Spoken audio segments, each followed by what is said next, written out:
어떤 한 사람이 추석 명절을 이렇게 지내고 막 서울로 올라가는 며느리가 있었다고 합니다. 이 맏며느리가 막 급히 친정에 가기 위해 가지고 시댁에서 막 이렇게 서둘러 가지고 이제 서울로 가려고 하는데 시어머니가 집에 가서 먹으라고 또 뭘 해줍니까? 음식을 사주잖아요. 잔뜩 음식을 사줬는데 이 며느리가 별로 타탐치 않게 생각한 거예요. 그래서 이 음식도 가다가 상할 것도 같고 또 음식도 이 원래 이뭐 시골에 만든 음식, 뭐 제사 음식을 이렇게 먹는 것을 좀 기피해 가지고는 이 며느리가 올라가다 휴게소에다가 그 음식을 버린 거예요. 그래가지고 이제 서울에 도착했는데 도착하니까 얼마 안 돼가서 이제 시어머니가 전화가 오는 겁니다. 전화가 와서 하는 말이 애미야, 내가 아까 네 동서가 옆에 있어서 말을 못했는데 그 차례 음식 안에 보면 손주 대학 등록금이 들어있단다. 그래서 급히 휴게소로 다시 달려갔다는 이야기가 있습니다. 그 이후로 젊은 여인들이 쓰레기통을 뒤지는 분들은 다 이런 사람들. 농담입니다. 추석 명절을 잘 보내셨습니까? 연휴가 긴 것 같아도 어떻게 보면 굉장히 이제 짧은 것 같아요. 내일이면 벌써 이제 일상으로 모두가 돌아가야 될 시간들 아닙니까? 올해 추석은 어찌 보면 코로나 때문에 이전에 경험해 보지 못한 많은 이제 일들을 우리가 경험해 보았지요. 가령 예를 들면 명절이라면 우리 가족들이 모여야 되는데 근본에는 보니까 저희 교회에 있는 분들도 그리고 자녀분들이 못 오신 분들도 있고 또 자녀들이 또 어머니를 못 찾아가신 분들도 있고 뭐 그런 경우도 또 없잖아 있습니다. 코로나로 인하여서 일가 친척들이 모이지 못하는 가정들이 없지 않아 있더라는 것이죠. 우리가 명절을 맞아서 가족이 모이는 이유가 무엇일까? 저희 가족도 아주 독특한 추석을 보냈습니다. 뭐 어머니가 우리가 이제 시댁이나 처가나 우리 본가나 어른들이 다 돌아가셔갖고 모친 혼자 살아 계신데 모친이 요양원에 계세요. 요양원에 계신데 전혀 면회사절이에요. 그러니까 갑자기 명절에 갈 곳이 없는, 태어나서 처음으로 경험해보는, 저분 어머니께서 돌아가시면 정말 우리는 고하구나. 그러면서 저희 가족들이 칠남매라고 알지 않습니까? 칠남매가 갈 곳이 없어가지고 어디 가느냐? 다대포 해수욕장에 소풍을 갔습니다. 칠남매가.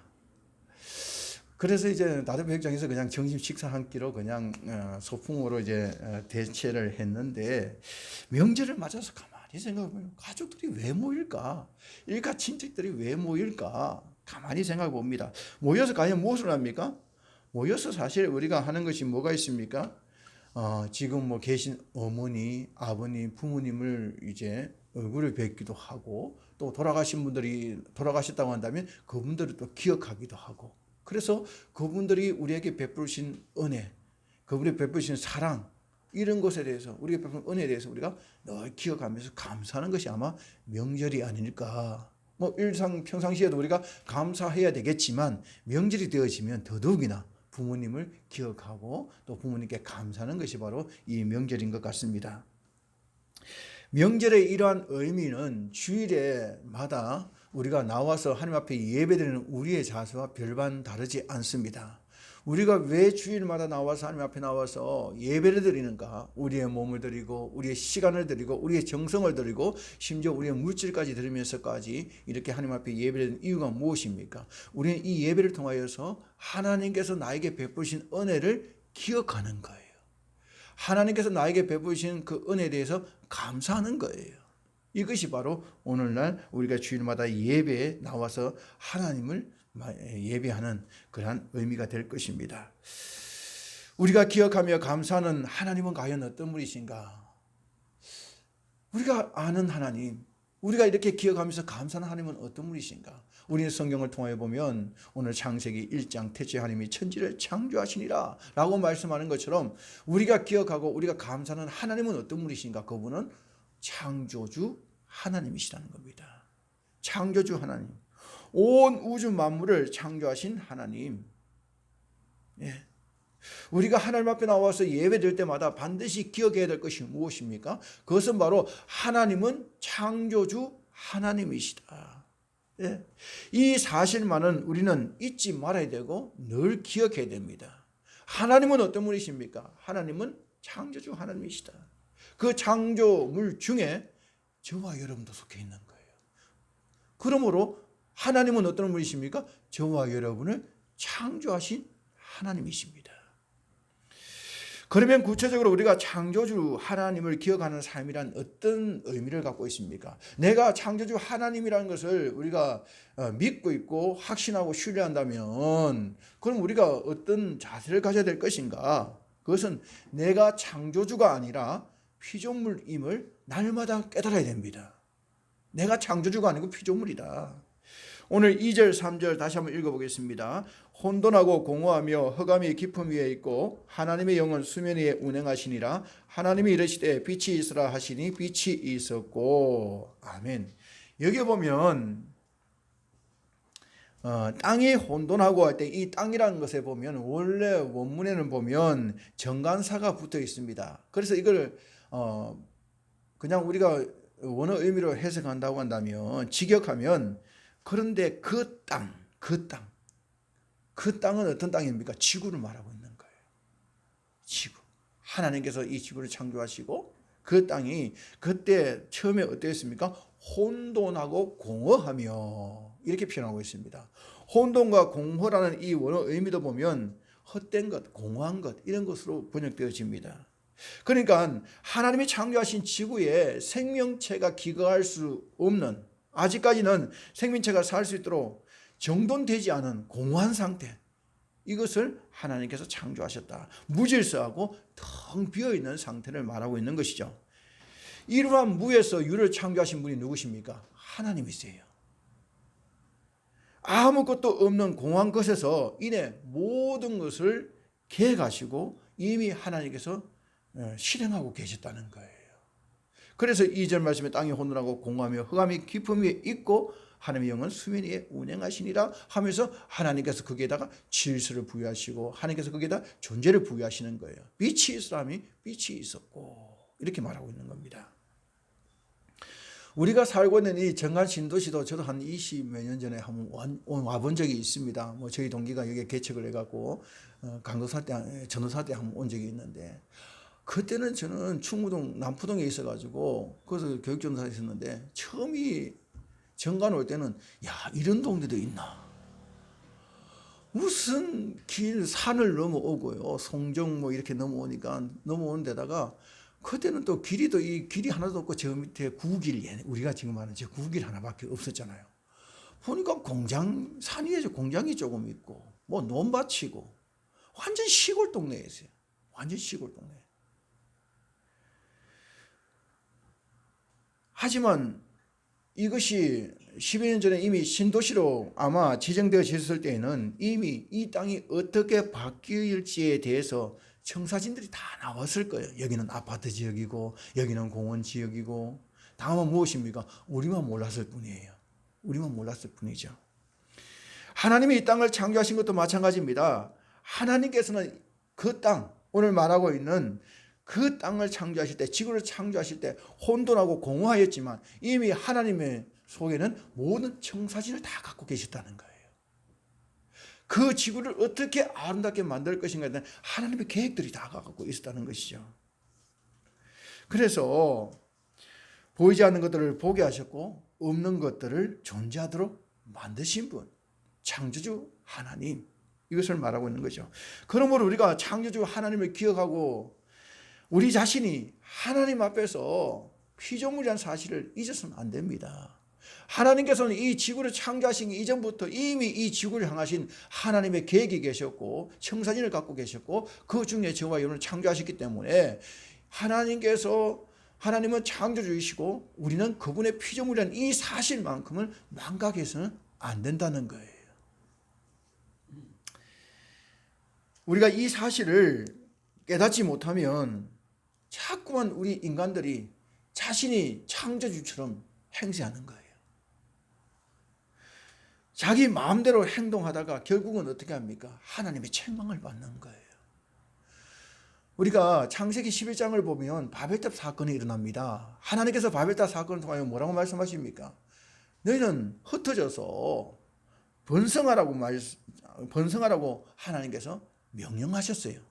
그런데 그 당시에 그 사람들은 어떻게 했습니까? 우리가 흩어짐을 면하자. 우리 이름을 내고 흩어짐을 면하자라고 창조주 하나님에 대한 명을 어기고 오히려 피조물이 창조를 거역하는 행위를 창세기 11장에 하게 됩니다. 그때 어떤 일이 벌어집니까? 하나님께서 은혜를 혼잡하게 하여 주심으로 다 흩어버리는 거예요. 창세기 3장에 나오는 아담과 하와 이야기도 마찬가지죠. 아담과 하와가 피조물된 자신의 신분을 망각하고 사탄 마귀 유혹에 빠져가지고 창조주 하나님의 영역에 침범하다가 어떻게 되어집니까? 죄를 범하고 에덴 동산에서 쫓겨남을 당하는 것을 보게 되어집니다. 인류의 역사 속에 나오는 인물 중에서 최고의 군사적인 천재라고 말한다고 한다면 아마 나폴레옹일 겁니다. 이 나폴레옹이 군사를 이끌고 러시아를 침략하기로 이렇게 작정했을 때, 계획을 세웠을 때에 그와 가까이 있던 신복 하나가 극구 만류를 했습니다. 이번만큼은 러시아 침략을 취소하시면 좋겠다. 그러자 나폴레옹은 그 신복의 이야기를 전혀 듣지 않았습니다. 그럼에도 불구하고 신하는 마지막으로 강국이 나폴레옹에게 간청합니다. 모든 일은 사람이 계획하지만 하나님만이 그 일을 성취하십니다. 피하시오. 이번만큼은 안 됩니다. 라고 하니까 나폴레옹이 한 얘기가, 나는 모든 일을 내가 계획하고 내가 계획한 모든 것을 성취도 내가 하는 것이다. 라고 하면서 고집을 피우면서 러시아를 이제 원정을 가는 가운데서 어떤 일이 벌어집니까? 결국은 나폴레옹의 몰락을 갖게 되는 것이죠. 나폴레옹이 센트 헬레나 고도간 섬에서 이 섬에서 자신이 정말 한계성이 있는 인간이구나, 연약한 피조물이구나, 거기서 비로소 깨닫게 되어졌다는 것이죠. 성경 속에 나오는 많은 이야기들을 종합해 보면 어떤 이야기입니까? 피조물된 인간이 창조주 되신 하나님을 거역하고 말씀을 거역하고 대적하다가 멸망의 역사로 이끌어간 것을 기록해 놓은 것이 바로 성경의 역사입니다. 오늘날 우리가 겪고 있는 이전에 경험하지 못한 기후변화, 태풍이라든가 이런 것들이 지금 굉장히 우리가 재앙처럼 많이 겪고 있지 않습니까?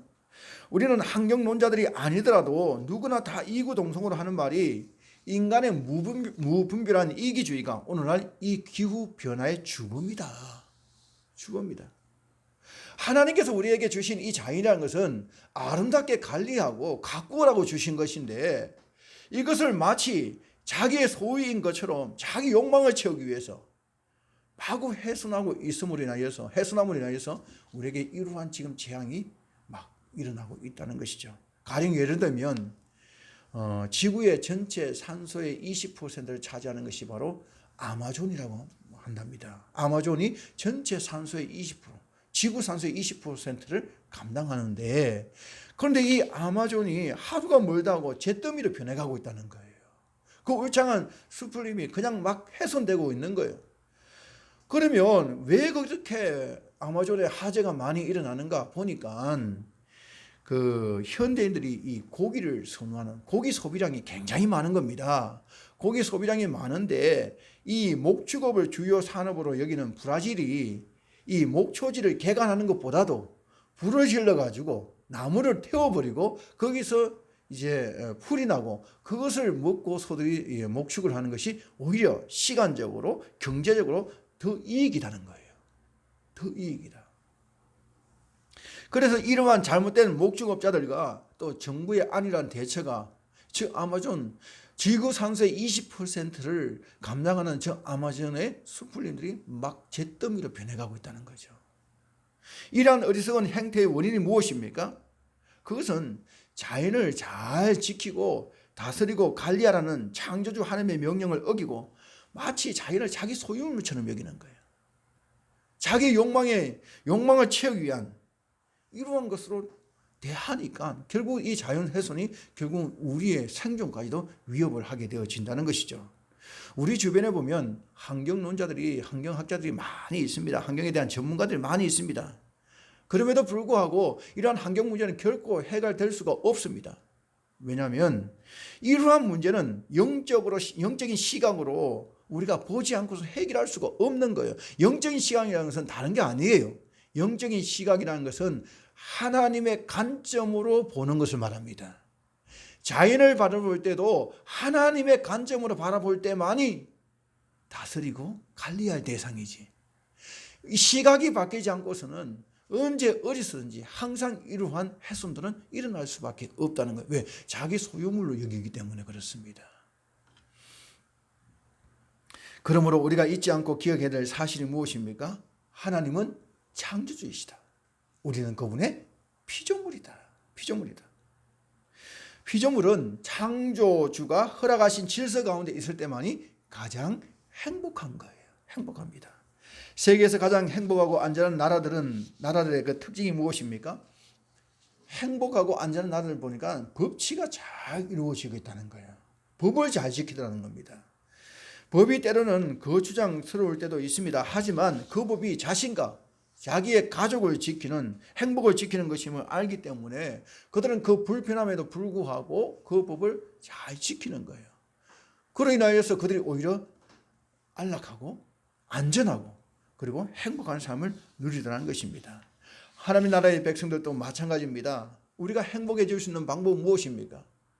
우리가 안전하고 행복해질 수 있는 방법은 하나님이 창조주이시고 우리가 그분의 피조물임을 깨닫고 하나님의 피조물인 우리를 위해서 주신 말씀을 지켜나가는 거예요. 때로는 이 말씀이 내게 불편할 수도 있어요. 거추장스러울 때도 있어요. 짜증날 수도 있어요. 그러나 그 말씀이 저와 여러분을 지키고 그 말씀이 저와 여러분의 가정을 지키는 것이고 그 말씀이 저와 여러분의 교회를 지키는 것입니다. 우리가 이것을 깨닫고 확신하고 인정할 때에 우리 가정이, 우리 개인의 삶이, 우리 교회가, 이 민족이 안전하고 행복할 수 있다는 것입니다. 그런데 사람들은, 특별히 현대인들은 이 창조주 하나님을 거부합니다. 창조주 하나님을 거부합니다. 그들에게는 이성이 신이 되어 있는 거예요. 이성이 신이 되어 있다. 우리가 중세시대를 지나고 난 이후에 또 종교개혁이 일어나고 난 이후에 우리의 이 이성이 신에 그동안 갇혀져 있었다. 그러므로 이제는 우리의 이성이 우리를 지배해야 된다. 라고 해서 나온 것이 무엇입니까? 계몽주의예요. 계몽주의 아니겠습니까? 인간이 이성을 지배하는, 이성이 인간을 지배하는. 그런데 이러한 이성도 결국은 우리의 지금 신이 되어져 있는 것이죠. 사람들마다 보면 현대인들은 예수가 곧 길이요 진리요 생명이니 예수를 믿지 않고서는 천국에 갈 수 없다 라는 이 말을 굉장히 듣기 싫어합니다. 결국 이러한 계몽주의, 이성주의는 결국은 어떻게 넘어가게 되어집니까? 종교다원주의로 넘어가게 되는 거예요. 다원이 무엇입니까? 마늘 다자에 뿌리 원자입니다. 뿌리가 많다는 거예요. 이리 가든 저리 가든 다 모든 종교는 상대적이다. 다 똑같다. 다 천국을 향하여 유토피아를 향하여 가는 것이다. 이게 종교다원주의 아니겠습니까? 현대인들은 이 이성주의를 앞세우지만 그러나 우리의 이성이라는 것이 얼마나 더럽고 추악한가를 우리는 직시하고 있는 거예요. 깨닫고 있는 거예요. 우리가 이러한 현대를 살아가면서도 불구하고 끊임없이 양보하지 못하고 끝까지 고집하며 우리가 지켜야 될 가치가 무엇입니까? 하나님은 창조주이시고 우리는 피조물이라는 거예요. 이 사실은 우리가 주님 오실 때까지 바뀔 수 없는 거예요. 왜? 그것은 진리이기 때문에 그렇습니다. 하나님이 창조주이시고 우리가 그의 피조물이라는 것을 안다면 우리 삶은 어떻게 살아갈 것인가? 우리 삶은 하나님이 창조주이시면 우리는 피조물이기 때문에 창조하신 하나님의 목적과 의미를 깨닫고 실천하는 삶을 살아가는 것이죠. 왜? 우리 자신의 존재를 아니까 그렇습니다. 그래서 4절 말씀을 한번 읽어보겠습니다. 빛이 하나님 보시기에 좋았더라. 하나님이 빛과 어둠을 나누사. 아멘. 하나님이 말씀으로 빛을 창조하시고 그 빛을 보시기에 하나님이 보시기에 좋았다. 이 말은 무엇입니까? 하나님 보시기에 빛이 있으면 그 빛이 좋았다는 말은 그 빛 자체가 하나님의 존재 목적에 부합됐다는 거예요. 하나님이 빛이 있어야 하는데 그 빛이 어둠을 바뀌면 어떻게 되겠습니까? 안 되지 않습니까? 하나님이 빛이 있어야 하는데 빛이 생긴 거예요. 그 빛은 하나님께서 존재하신 목적에 부합된 거예요. 그래서 하나님 보시기에 좋았더라. 천하 만물이 지음을 받을 때는 다 각각 존재 목적을 지녔고 그 존재 목적의 궁극은 무엇입니까? 그것은 바로 하나님의 영광입니다. 하나님의 영광. 그래서 결국 저와 여러분이 한 사람 한 사람에게 우리가 미미할 사람이라 할지라도 존재감이 없는 사람인 것 같을지 몰라도 하나님께서는 저와 여러분 한 사람 한 사람에게 하나님께서 우리의 창조하신 목적이 있고 그 목적을 통하여서 하나님께 영광을 돌리는 그러한 삶을 살기를 원하신다는 것입니다. 물론 사람마다 경쟁이 있어서 사람마다 비교해 보면 막 사람들 판단에 큰 영광도 있고 작은 영광도 있겠지만 큰일 난 사람도 있고 작은 일도 하는 사람도 있겠지만 하나님 보시기엔 다 50보 100보예요. 50보 100보입니다. 우리가 망울산 꼭대기에 올라가 보세요. 산 위에 올라가 보면 이 땅에 100평에 사는 사람이나 10평에 사는 사람이나 산 꼭대기에서 보면 다 개미 구멍밖에 하나 안 되는 거예요. 하나님 보시기 다 똑같습니다. 하나님께서 우리 각자에게 하나님께서 하나님의 목적이 있는 거예요. 나를 향하신 하나님의 목적이 있는 겁니다. 그것이 지극히 작다라도 작은 것을 작다 여기지 아니하고 그 목적, 하나님의 목적에 부합되어서 내가 그러한 삶을 살아갈 때에 하나님께서는 우리의 그러한 삶을 보시고 하나님께서는 영광을 받아 주실 줄로 믿습니다. 예.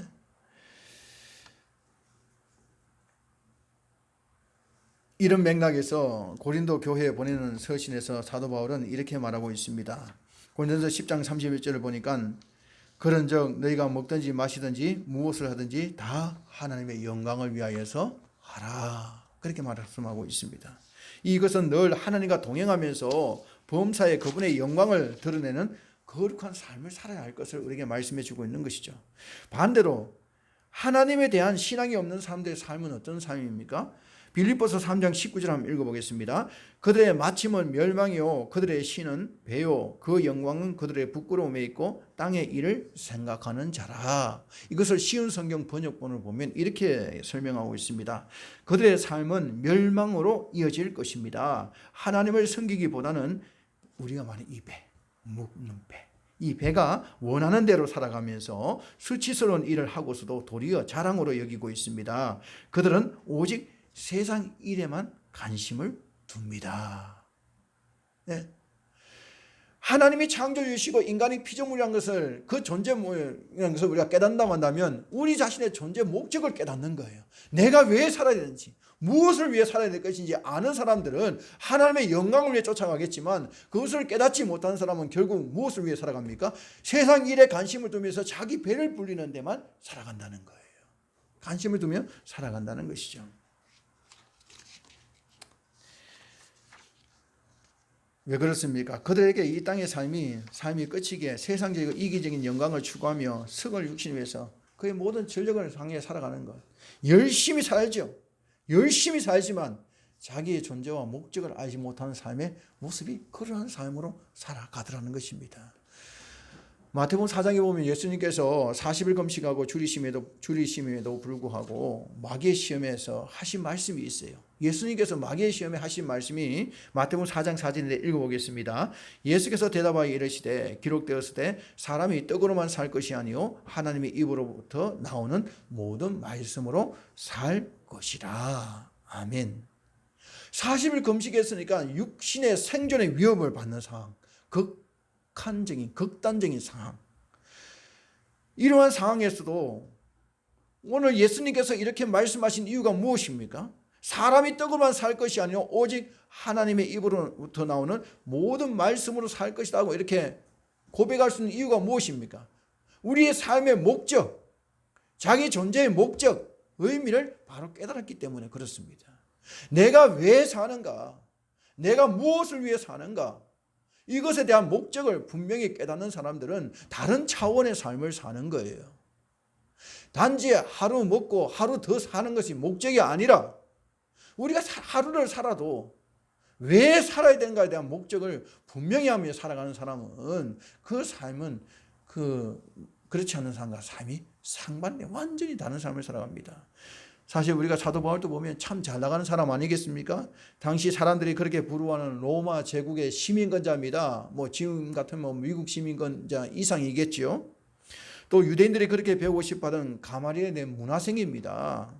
게다가 적통 유대인입니다. 신분적으로 보나 또 현재적 가지고 있는 신분을 보나 학적으로 보나 남부럽지 않는 사람이 바로 사도 바울입니다. 그러한 그가 예수님을 만나고 난 다음에 어떻게 변화되어졌습니까? 그가 가지고 있는 지식, 그가 가지고 있는 배경, 이것들을 다 뭐라고 했습니까? 배설물처럼 다 버린다. 내가 이러한 것들을 다 배설물처럼 버리는 것은 그리스도를 아는 지식이 가장 고상하기 때문이다. 예수를 아는 지식이 내가 가지고 있는 이 배경과 내가 가지고 있는 이 지식과 비교해 볼 때 이것은 비교할 수도 없는 것이다. 그래서 나는 세상에서 주어진 이 모든 것을 배설물처럼 버리고 그리스도를 아는 지식이 가장 고상함으로 나는 그리스도를 위해서 이러한 삶을 살아간다. 그래서 그는 어떻게 합니까? 복음을 위해서 평생의 삶을 바치죠. 복음 가정 속에서 동족들부터 위협을 당하기도 하고요. 이방 지역에 가서 복음을 전하다가 매맞기도 하고 감옥에 갇히기도 하고요. 정말 그는 수많은, 인간적으로 보면 잔혹할 정도로 수많은 핍박과 환난 속에서 그의 인생을 살아가다가 마지막 순교의 제물까지 가게 되어집니다. 그럼에도 불구하고 그가 평생 그 험한 십자가 길을 걸어가게 만든 원인이 무엇입니까? 내가 왜 사느냐? 자기 존재와 목적, 의미를 알았다는 거예요. 내가 창조주가 아니다. 나를 창조하신 분은 하나님이시고 나는 그의 피조물이다. 피조물이 내가 살아야 되는 이유가 뭐냐? 창조주 되신 하나님의 영광을 위해 사는 것이다. 이것에 대한 분명한 자기 답을 갖고 있다는 거죠. 사도 바울만 그런 거 아닙니다. 구약의 모세도 마찬가지입니다. 모세도 인간적으로 보면 40년 동안 바로 왕에서 왕자의 삶을 살았다고 하니까 그가 가지고 있는 인맥과 그가 가지고 있는 배경과 학식이 얼마나 많았겠습니까? 그럼에도 불구하고 노예인 이스라엘 백성과 함께 고난을 받고 핍박을 받으면서도 거기를 끝까지 지도자의 삶을 살아갔던 이유가 무엇입니까? 그것은 바로 하나님을 만나고 하나님을 알고 자기의 존재와 목적을 깨달았기 때문에 그렇습니다.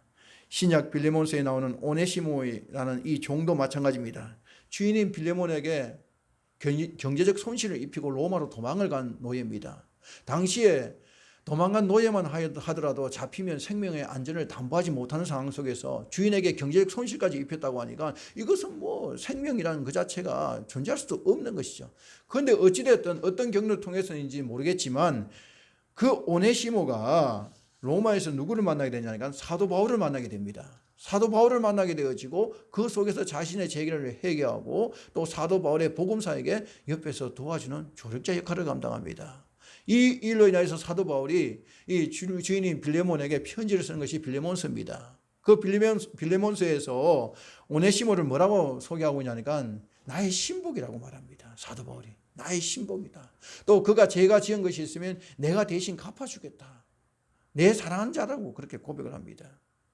그러면 이 오네시모가 이렇게 도망간 노예가 어떻게 이렇게 변화되어졌습니까? 그것은 바로 바울을 통하여서 하나님을 만나고 하나님을 만나니까 내가 왜 살아야 되는 자기 존재와 목적과 의미를 깨달았기 때문에 그렇습니다. 내가 그냥 이렇게 막 살아가는 것이 내 인생의 전부는 아니구나. 내가 살아가야 되는 이유는 뭐냐? 나를 창조하신 하나님께서 나를 택하여 세우신 은혜를 갚으면서 그 복음을 전하며 살아가는 것이 내 삶의 존재 이유와 목적이다. 하나님이 내 인생의 창조주이시고 우리가 그분의 피조물임을 자각하는 사람은 우리를 창조하신 하나님의 목적에 부합되어서 살아감을 통하여 하나님께 영광을 돌리며 살아가는 줄로 믿습니다. 말씀을 정리하겠습니다. 우리 창세기 1장 1절을 한번 읽어보겠습니다. 태초에 하나님이 천지를 창조하시니라. 아멘. 하나님은 모든 만물의 창조주이십니다. 하나님은 저와 여러분, 나를 창조하신 분이십니다. 그러므로 하나님은 저와 여러분의 인생의 주인이 되십니다. 주인은 자기 종을 끝까지 책임지고 인도하고 보호합니다. 그러므로 하나님은 저와 여러분의 삶을 책임져 주시고 끝까지 보호하시고 끝까지 인도하여 주실 줄로 믿습니다. 단 조건이 무엇입니까? 그의 그늘 아래에 있을 때에, 종이 주인의 그늘 아래에 있을 때에, 엄마 품속에 있는 아이가 세상에서 가장 행복하듯이 창조주 하나님 품 안에 있는 피조물이 가장 행복한 거예요. 그 피조물이 누굽니까? 바로 저와 여러분이에요. 그러므로 인간의 교만으로 자기의 신분을 망각하고 마치 자기가 창조주인 것처럼 막 살아가다가 하나님의 징계를 받았던 성경 속의 어리석은 사람들의 그 전체를 우리는 밟지 말아야 됩니다. 우리는 성경 속에서 하나님은 창조주이시고 우리는 그분의 피조물이며 우리가 그분의 영광을 위해 살아가는 우리의 삶의 존재와 목적과 의미를 깨닫고 그 길을 걸어갔던 사람들의 그 전체를 저와 여러분은 밟고 가야 될 줄로 믿습니다. 하나님은 주의 그늘 아래 있기를 간구한 자를 결코 내치지 않습니다. 그 사람이 오네시모와 같이 어떤 죄를 범하였다 할지라도 주의 그늘 아래 있기를 원하여서 온 자는 하나님께서 다 받아주세요. 그들을 회복시켜 주세요. 그리고 그의 주인이 되어 주셔서 끝까지 보호하시고 인도하시는 분, 그분이 바로 누구십니까? 우리를 창조하신 하나님이십니다. 그러므로 저와 여러분이 이 오전 예배를 통하여서 반드시 기억해야 할 것이 무엇입니까? 하나님은 창조주이시고 나는 피조물이다. 그러므로 내가 살아있는 이유는 뭐냐? 나를 창조하신 하나님을 목적에 부합되어져서 우리가 하나님께 영광을 돌리며 살아가는 것이 우리의 삶의 본분이라는 것을 우리가 늘 깨닫고 하나님께 영광 돌리는 저와 있는 삶이 되시기를 주님의 이름으로 축원드립니다. 하나님 아버지 감사합니다. 창조주 되신 하나님께서 피조물인 우리를 만드시고 또 우리를 통하여 하나님께 영광 돌리는 삶을 통하여 기뻐하심을 우리가 깨닫게 하여 주심을 감사합니다. 늘 우리가 이 땅에 살아가는 삶 속에서 우리 창조 되신 하나님을 기억하게 하여 주시고 또 그 하나님을 기쁘게 함을 통하여서 하나님께서 우리에게 베풀어 주시는 놀라운 능력과 복을 누리며 살아갈 수 있는 믿음의 건석들 다 될 수 있도록 성령님 역사하시고 인도하여 주옵소서. 감사드리며 예수님 이름으로 기도하옵나이다. 아멘.